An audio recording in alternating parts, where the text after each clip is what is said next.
Home values. Today, guys, we want to talk about home values because the conversation came up and somebody had said to me, they were asking actually about insurance, and they said, well, what's the replacement cost value versus my sale price of the house? Why is there a difference, and what is the difference? And that's what we want to cover today.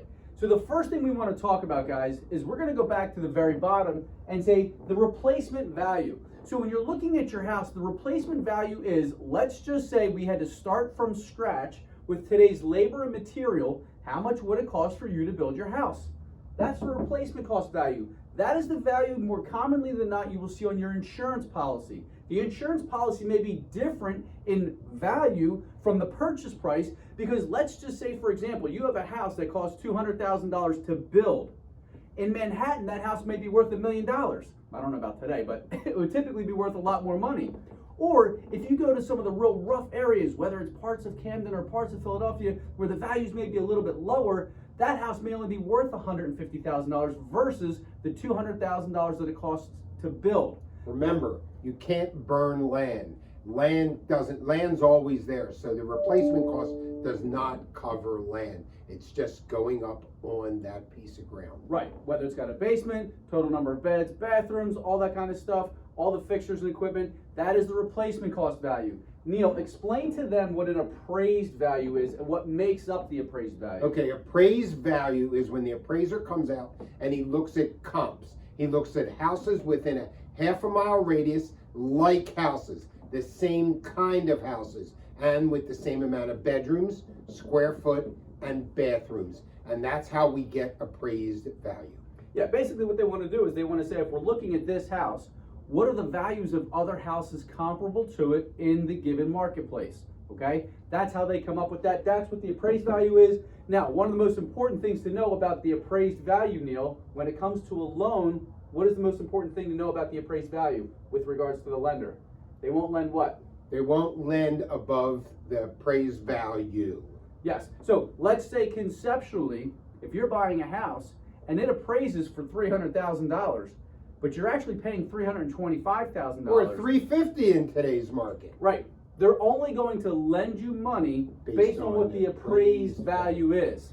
Even though you bid higher, I'm sorry for interrupting. Even though you bid higher, they're not giving you that money. That money's coming out of your pocket. So when you bid higher, make sure everybody explains that to you, that that's your responsibility if that appraisal comes in lower.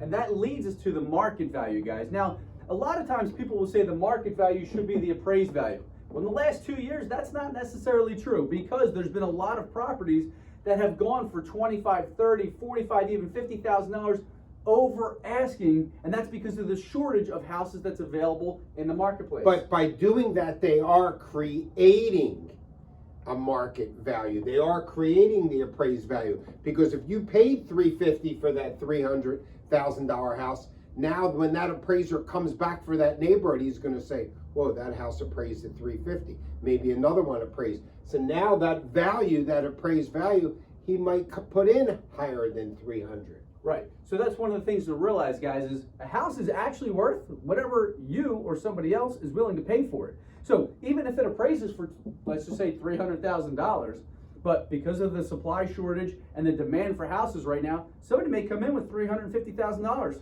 cash because they want the house, they like the area, and they have the funds to do so. They don't need the funding. So guess what? They can pay whatever they want for it. What does that do for the surrounding area, for the other comps? Everybody in that marketplace, their value's going up. That's a good thing. It sucks if you're trying to buy and compete against them. That's why you need to get in now, because the longer you wait, the values are going up. And rates are going up too. That's why it's important, if you are in the market to buy a house, you need to be pre-approved. You need to have your credit run. You need to have submitted your pay stubs and your bank statements, W-2s or tax returns, because when you find a property, just like Neil, we had a client with one of our realtors, she got approved last Wednesday because she wanted to start looking immediately. She got approved last Wednesday. When did she buy a house? Friday. She went looking at Friday. Friday night she put an offer in. Saturday the offer was accepted. We have the deal now. Now, imagine if she started looking at the properties Remember, that this is weekend. the exception.